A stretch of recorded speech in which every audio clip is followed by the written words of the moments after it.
Um dos homens mais ricos do Brasil acreditava que o dinheiro era a resposta para tudo. Até que uma série de acontecimentos inexplicáveis começou a desmontar sua vida por dentro. Sozinho em meio a um império de concreto e cifrões, ele se deparou com o nome de um adolescente italiano morto aos 15 anos, conhecido como o influenciador de Deus. O que aconteceu depois desafiou toda a lógica, toda a ciência e toda a arrogância que ele havia construído ao longo de décadas. Esta é uma história sobre o que o dinheiro não pode comprar e sobre como o invisível pode ser mais real do que tudo que nossos olhos conseguem ver. Antes de começar, se você ainda não se inscreveu no canal, faça isso agora. É rápido, gratuito e significa muito para que possamos continuar trazendo histórias como essa. E nos conte nos comentários de onde você está assistindo. Queremos saber de qual cidade, estado ou país você está nos acompanhando. Sua presença aqui faz toda a diferença. Renato Cavalcante tinha 53 anos, cabelos grisalhos penteados com precisão cirúrgica e um relógio no pulso que custava mais do que a maioria das pessoas ganha em 10 anos de trabalho. Ele não era o tipo de homem que acreditava em coincidências. Tampouco acreditava em Deus, em santos, em milagres ou em qualquer coisa que não pudesse ser quantificada, medida, analisada e convertida em resultado financeiro. Para ele, o universo era uma equação, e ele havia encontrado a fórmula certa, ainda jovem, o suficiente para desfrutar do produto. Nascido em Recife, filho de um contador de classe média e de uma professora de português que acordava às 5 da manhã todos os dias com o mesmo sorriso cansado, Renato havia prometido a si mesmo, aos 12 anos de idade, que jamais seria ordinário. Ele via a mediocridade como uma doença silenciosa que infectava as pessoas ao redor e as tornava resignadas, pequenas, invisíveis. Ele não seria invisível. Ele seria visto. E foi. Com 22 anos, montou sua primeira empresa de logística com dinheiro emprestado e um computador que travava toda hora. Com 30, já tinha filiais em 4 estados. Com 40, seu grupo empresarial movimentava contratos com multinacionais e o seu nome aparecia nas listas das revistas de negócios como um daqueles homens que transformaram o nada em tudo. Com 53, Renato Cavalcante era dono de um patrimônio avaliado em mais de 1,2 bilhão de reais, 3 apartamentos, 2 fazendas, uma casa em Lisboa e um iate que raramente usava porque raramente tirava férias. O que as revistas não mostravam era o apartamento às 2 da manhã.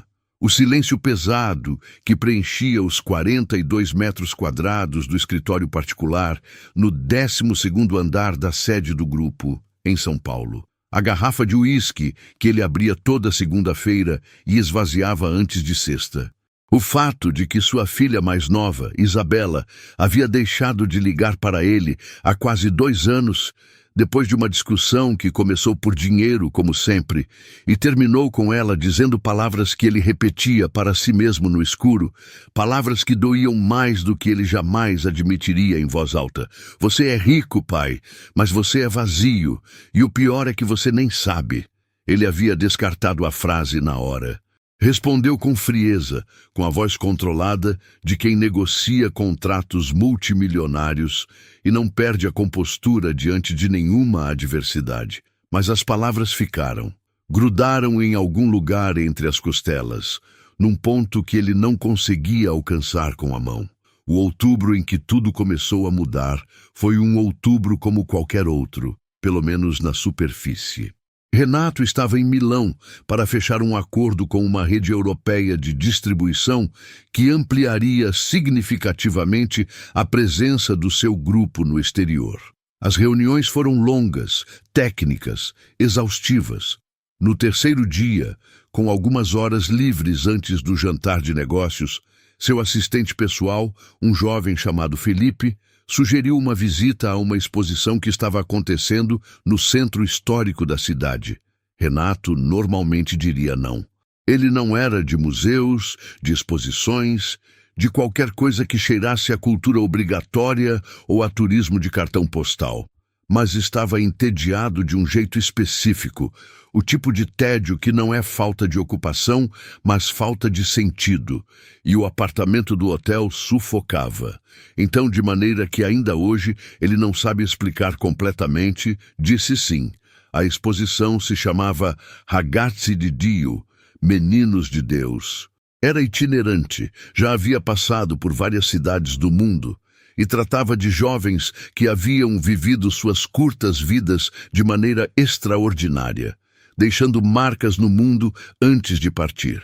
Havia painéis sobre adolescentes que fundaram projetos sociais, sobre crianças que enfrentaram doenças terminais com uma serenidade sobrenatural, sobre jovens missionários que foram para lugares impossíveis por razões que a lógica fria não conseguia explicar. E então, no centro da exposição, havia um painel dedicado a um menino italiano, Carlo Acutis, nascido em 1991 em Londres, criado em Milão, morto em 2006 aos 15 anos, de leucemia fulminante. O painel mostrava uma fotografia dele sorrindo, de uniforme escolar, com o ar despretensioso de qualquer adolescente. Mas o que estava escrito ao lado daquela fotografia fez Renato parar. Carlo havia sido um menino comum em todos os aspectos visíveis. Gostava de videogame, de futebol, de animais. Tinha cachorros, gatos, um peixe. Era bom aluno, tinha amigos, ia à escola como qualquer garoto da sua idade. Mas havia algo que o diferenciava radicalmente: sua vida interior. Carlo era profundamente devoto, ia à missa todos os dias antes da escola, passava horas em oração e havia dedicado boa parte do seu tempo livre a uma tarefa que soava estranha para um adolescente dos anos 2000, catalogar todos os milagres eucarísticos documentados na história da Igreja, criando um site na internet para tornar esse conhecimento acessível ao mundo inteiro. Ele havia dito, ainda vivo, que a Eucaristia era a sua autoestrada para o céu. Havia dito também que todos nascem originais, mas a maioria morre cópia, que o importante não era ser o primeiro da classe, mas ser o primeiro a Deus. Renato ficou parado diante daquele painel por um tempo que não soube medir. Felipe apareceu ao lado dele depois de um tempo e disse qualquer coisa, alguma observação leve, tentando manter o tom turístico da visita. Mas Renato não respondeu. Estava lendo, relendo. Uma linha em particular havia prendido seus olhos como um anzol. Todos nascem originais, mas a maioria morre cópia. Ele não sabia por que aquela frase de um menino morto há quase 20 anos havia atravessado a armadura que décadas de sucesso e soberba haviam construído. Mas havia. E enquanto saía da exposição e entrava no carro que o levaria ao jantar, Renato Cavalcanti sentiu pela primeira vez em muitos anos algo que não conseguia nomear. Não era saudade, não era tristeza. Era uma espécie de reconhecimento doloroso, como quando você olha para uma fotografia antiga e se vê numa versão de si mesmo que já não existe mais. No jantar, ele estava distraído. Seus parceiros italianos perceberam, atribuíram ao cansaço das viagens longas e trataram de preencher o silêncio com vinho e conversa sobre a economia europeia.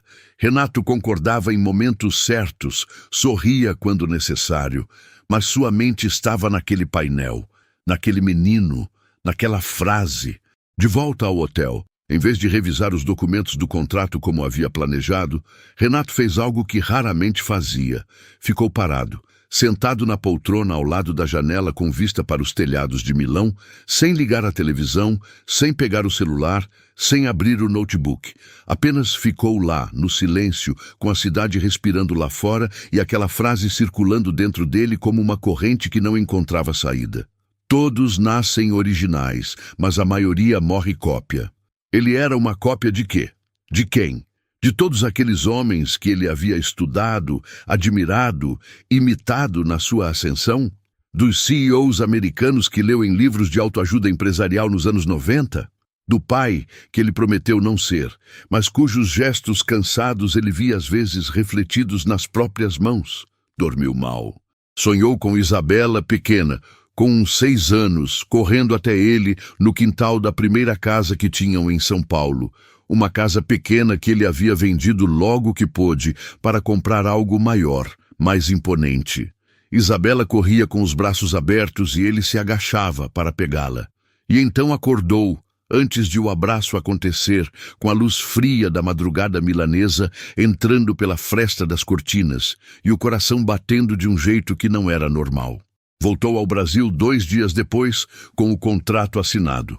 Um sucesso objetivo, mensurável. Mas carregou na bagagem algo que não havia planejado levar. Nas semanas seguintes, sem que pudesse explicar o impulso, Renato começou a pesquisar sobre Carlo Acutis. Primeiro de madrugada, no celular, quando o uísque começava a criar aquela névoa morna que normalmente o fazia dormir.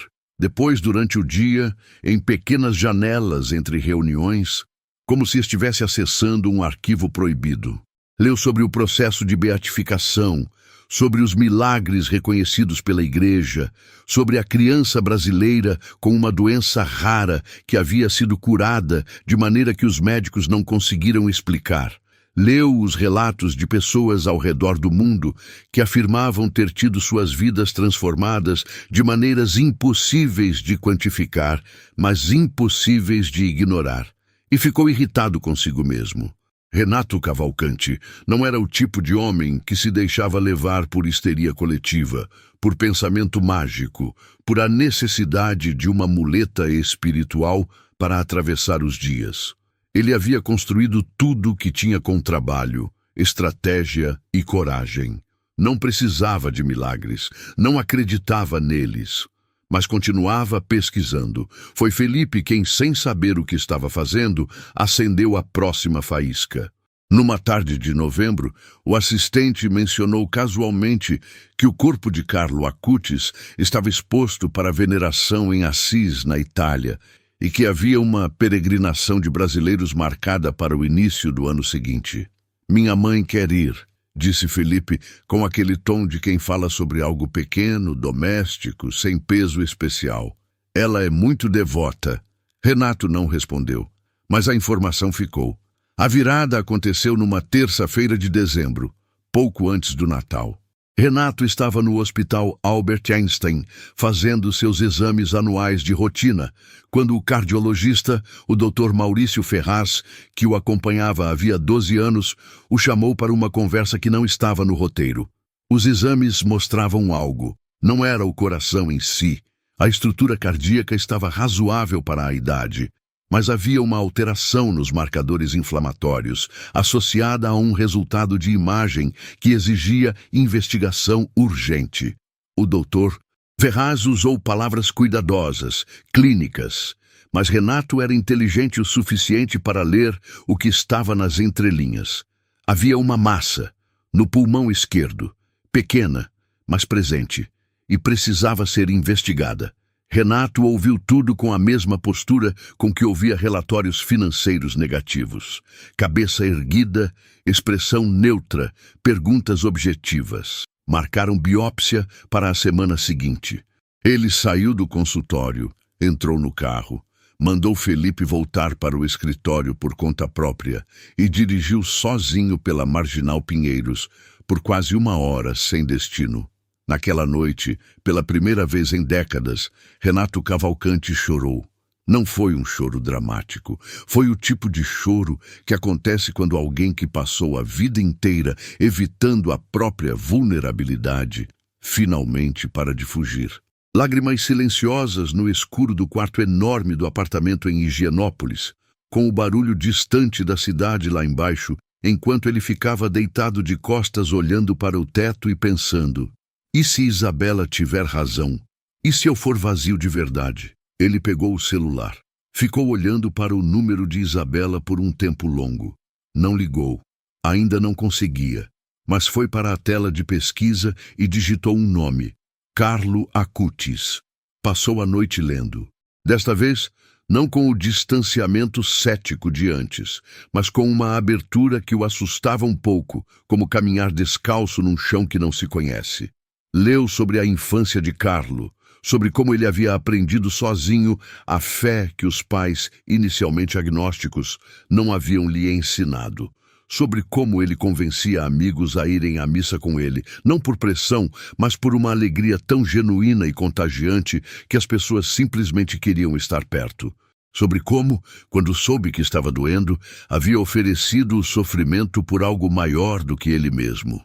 Renato chegou a um relato específico, escrito por uma mulher argentina que havia perdido o filho em um acidente e que havia encontrado um cartão com a imagem de Carlo num banco de praça.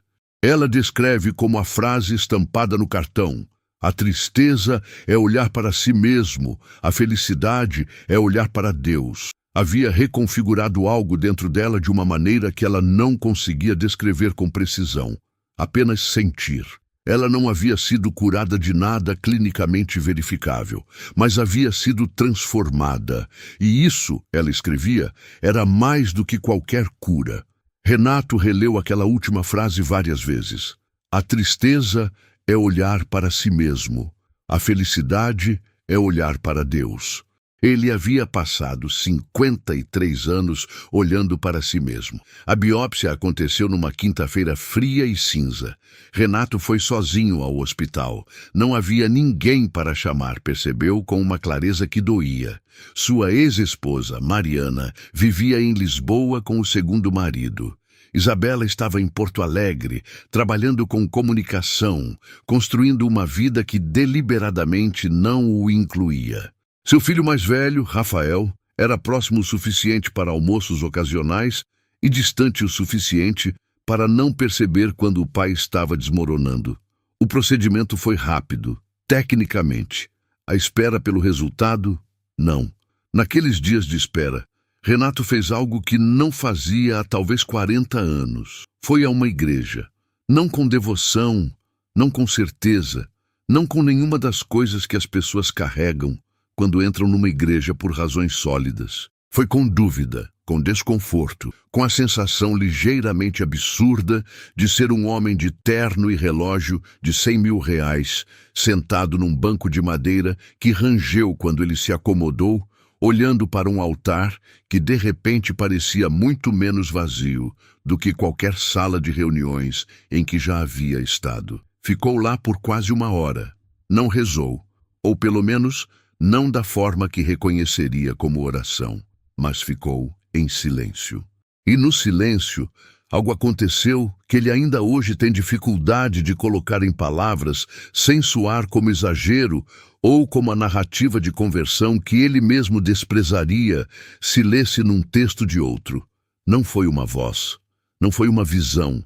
Foi mais parecido com a sensação de que o silêncio estava respondendo, que o vazio que Isabela havia nomeado não era o problema, era o espaço onde alguma coisa poderia, se ele permitisse, entrar. Saiu da igreja sem saber se havia rezado, mas saiu diferente de como havia entrado. O resultado da biópsia chegou numa segunda-feira. Dr. Ferraz o chamou pessoalmente. A massa era um nódulo benigno, uma cicatriz antiga de alguma infecção respiratória, provavelmente. Não havia malignidade, não havia nada a tratar além do estilo de vida habitual. Reduzir o estresse, moderar o álcool, dormir mais. Renato ouviu a notícia com uma calma que surpreendeu o médico, que havia se preparado para qualquer reação menos aquela. E quando saiu do consultório, em vez de ligar para algum sócio ou para seu advogado pessoal, como faria normalmente depois de uma boa notícia de negócios, ele foi até um banco de praça, no Parque Trianon, sentou e ficou olhando para as árvores por um tempo longo. Não foi a biópsia que mudou Renato Cavalcante. Foi o que aconteceu nos dias entre o exame e o resultado. Aqueles dias haviam raspado algo de dentro dele, uma camada grossa e protetora que havia levado décadas para se formar, e debaixo dela havia encontrado, com espanto genuíno, um menino de 12 anos que ainda estava lá, assustado e ávido e desesperado para ser visto de verdade. Não pelo patrimônio, não pelos contratos, mas por ele mesmo. Em janeiro, Renato fez uma coisa que nenhuma pessoa próxima esperava. Ligou para Isabela. Ela atendeu após o terceiro toque, com aquela voz levemente defensiva de quem não sabe que tipo de conversa está prestes a ter. Ele não foi direto ao ponto, porque não havia um ponto direto a ser dado. Disse que estava ligando porque queria saber como ela estava. Ela ficou em silêncio por um momento. Disse que estava bem. Perguntou se ele estava bem. Ele disse, não sei, acho que estou tentando aprender. Houve outro silêncio. Depois Isabela disse com uma voz ligeiramente mais macia, isso é diferente, vindo de você. Ele concordou. Eu sei.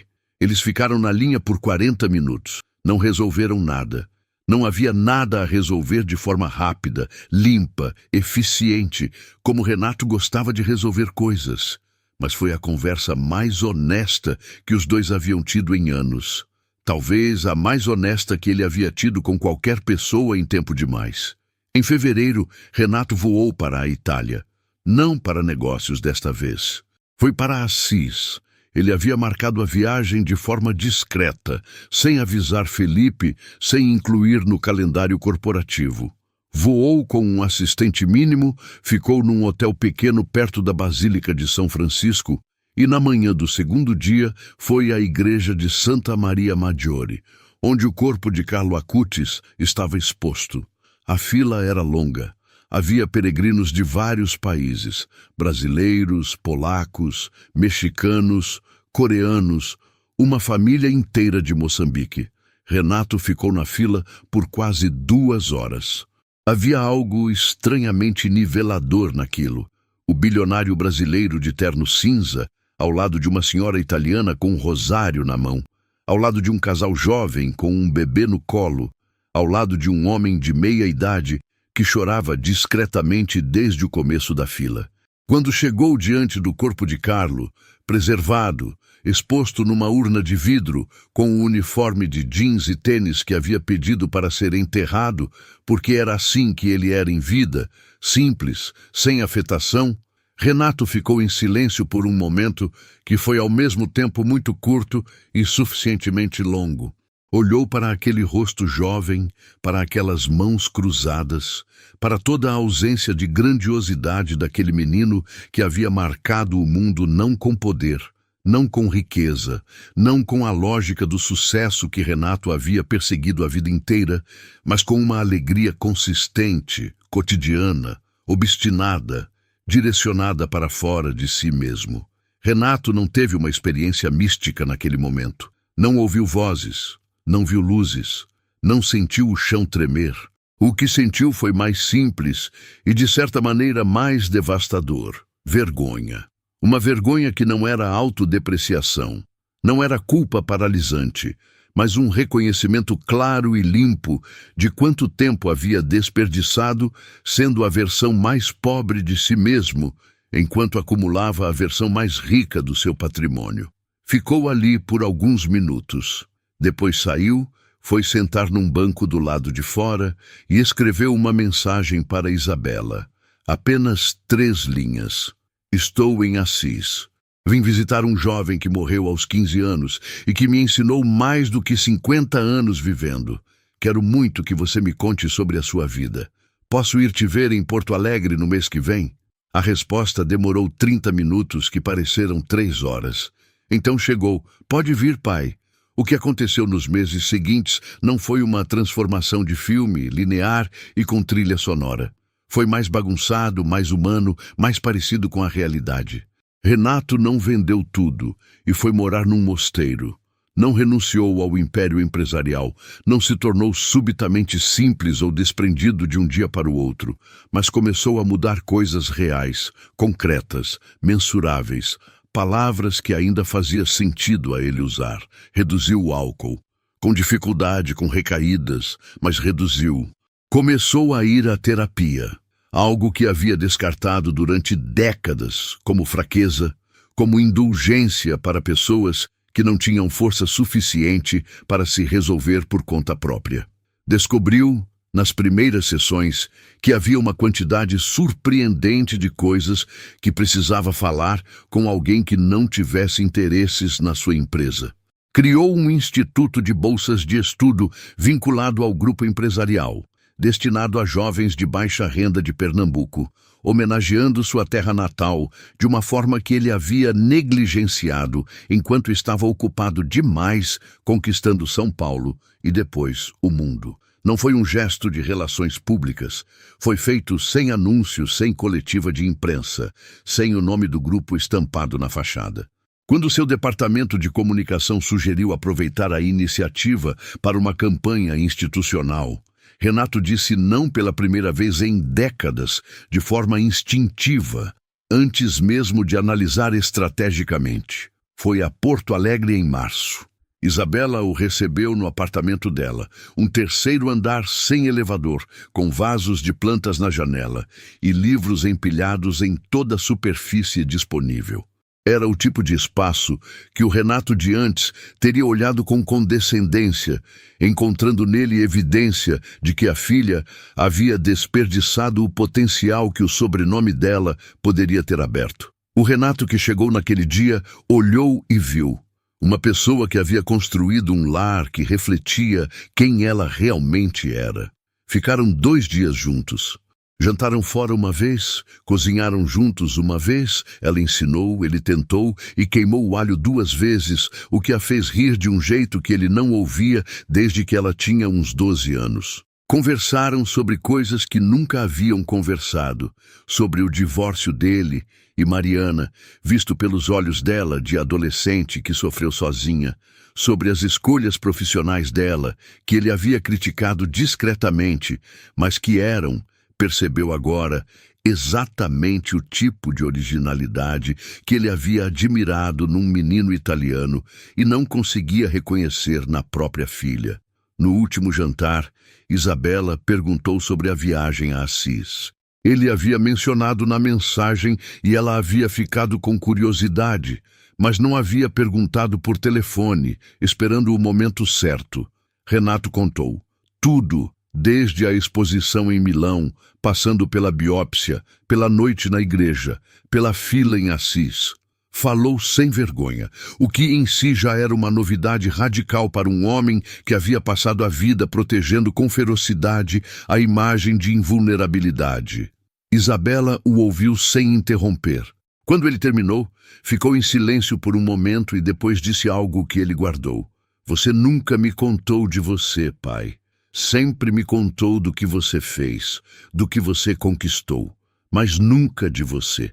Ele assentiu. Eu sei. Eu não sabia que eram coisas diferentes. Em julho, Renato deu uma entrevista para uma publicação de negócios que o procurava há meses para uma matéria sobre liderança e legado. Era o tipo de entrevista que ele normalmente controlava com precisão, dando as respostas que serviam à narrativa que seu departamento de comunicação cuidadosamente cultivava. Desta vez, quando o jornalista chegou ao escritório e abriu o gravador, Renato disse coisas que ninguém esperava que um homem na sua posição dissesse. Falou sobre solidão, sobre o álcool, sobre os anos em que havia medido o próprio valor em função de números que, descobriu tarde demais, não tinham nada a ver com o tipo de pessoa que ele estava se tornando. Falou, com certa hesitação, mas sem recuar, sobre Carlo Acutis, sobre como um adolescente morto antes dos 16 anos havia feito ele se perguntar, pela primeira vez de verdade, qual seria a razão pela qual ele havia nascido. Não o que havia construído, mas quem ele havia sido chamado a ser. O jornalista ficou em silêncio por um momento antes de retomar as perguntas. No final da entrevista, já com o gravador desligado, disse: essa foi a entrevista mais honesta que já fiz com alguém no seu nível.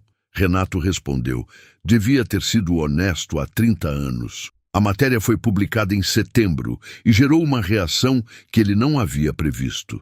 Não no mundo empresarial, onde alguns colegas olharam com ceticismo e outros com uma admiração que tinham vergonha de expressar abertamente. A reação que o surpreendeu veio de pessoas comuns, cartas, e-mails, mensagens nas redes sociais do grupo, de pessoas que haviam lido a entrevista e escreveram para dizer que o que ele havia descrito, o vazio no centro de uma vida de sucesso, a distância entre construir e ser, era exatamente o que elas mesmas sentiam, mas não tinham palavras para nomear. Uma dessas mensagens era de um homem de 41 anos de Campo Grande que havia fundado uma pequena empresa de tecnologia, que estava bem financeiramente, mas havia perdido o casamento e estava à beira de perder o relacionamento com os filhos. Ele escreveu apenas para dizer que a entrevista o havia feito parar e que ia ligar para os filhos naquela noite. Renato respondeu aquela mensagem pessoalmente. E depois da resposta, ficou algum tempo pensando no menino em Assis, naquele adolescente que havia decidido que a grandeza estava em olhar para fora de si mesmo, em tornar acessível o que era sagrado, em trazer para a tela do computador o que havia de mais transcendente na história humana, não por ambição ou por reconhecimento, mas simplesmente porque acreditava que as pessoas mereciam saber. Há algo que Carlo havia escrito, descoberto por Renato numa tarde de pesquisa e que havia sublinhado mentalmente com uma força que nenhuma análise de mercado jamais havia provocado. Quanto mais Eucaristia recebermos, mais nos tornaremos como Deus quer que sejamos. Renato não era católico praticante ainda. Estava num processo que ele mesmo descrevia como lento, cheio de dúvidas, mais parecido com aprender a andar de novo do que com uma conversão dramática. Mas havia algo naquela frase que ultrapassava o vocabulário específico da fé e tocava algo universal. Quanto mais você se aproxima do que é verdadeiro, mais você se torna o que deveria ter sido desde o começo. Ele havia passado décadas se aproximando do que era mensurável e havia se distanciado imperceptivelmente, mas com constância, do que era real. Em outubro daquele ano, exatamente um ano depois da visita à exposição em Milão, Renato voou para Recife. Foi ao bairro onde havia crescido, a uma rua que não visitava há mais de 20 anos, e ficou parado na frente da casa onde havia morado, agora com uma família diferente, janelas com grades novas, uma mangueira no quintal que ele não lembrava de ter plantado, mas talvez sempre tivesse estado lá. Ligou para a mãe, que vivia numa casa confortável em Boa Viagem, que ele havia comprado para ela, mas que raramente visitava. Foram almoçar juntos. Ela tinha 78 anos, a memória ainda afiada, e o olhava com os olhos de quem passou a vida inteira vendo mais do que o filho imaginava. No final do almoço, ela segurou a mão dele por um momento e disse: "Você está diferente, Renato. Não sei o que aconteceu, mas você está mais parecido com você." Ele não soube o que responder imediatamente. Ficou olhando para as mãos dela, pequenas e marcadas pelo tempo, e pensou que havia passado décadas tentando construir algo que impressionasse o mundo e havia negligenciado o que impressionava sua mãe. Simplesmente estar lá. "Estou tentando, mãe", disse. "Estou aprendendo." Ela assentiu, como se a resposta fosse suficiente. Como se o tentando fosse mais do que o mundo podia pedir de qualquer um. O ano seguinte trouxe mais mudanças. Algumas estruturais. Renato contratou um CEO para operar o grupo no dia a dia, reduzindo sua própria presença nos processos operacionais e criando espaço para o que chamou de trabalho que não aparece no balanço. Mais tempo com a família. Mais presença real nas reuniões do Instituto de Bolsas, onde começou a conhecer pessoalmente os estudantes beneficiados, jovens de 16, 17 anos, com olhos que lembravam os dele aos 12, cheios de fome e de uma determinação que precisava ser alimentada para não se transformar em cinismo. Num desses encontros, uma menina de 17 anos do interior de Pernambuco, filha de professora, e isso o fez parar, porque sua mãe era professora, Lhe disse que queria estudar medicina para trabalhar em comunidades rurais que não tinham acesso a cuidados básicos de saúde. Não disse quero ser médica, com a inflexão habitual de ambição pessoal. Disse quero levar medicina para quem nunca teve. A diferença entre as duas formulações, percebeu Renato, era a mesma diferença entre Carlo Acutis e a maioria das pessoas que ele havia admirado na vida toda. A direção do olhar, para dentro ou para fora.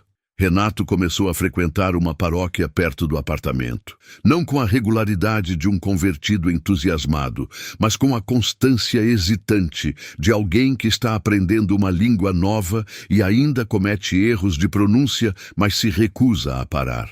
O padre da paróquia, um homem de uns 60 anos, com um humor tranquilo e nenhuma intenção aparente de impressionar ninguém, tornou-se com o tempo uma espécie de interlocutor.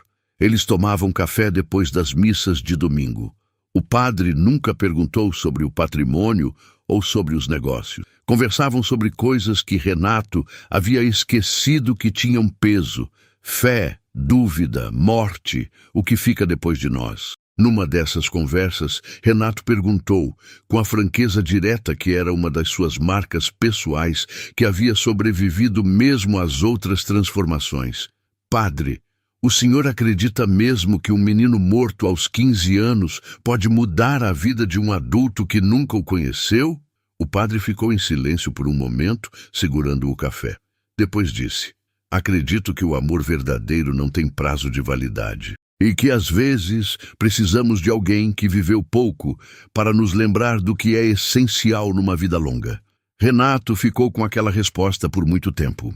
Havia uma coisa que ele havia feito, 1 ano e meio depois de Assis, que considerava talvez a mais importante.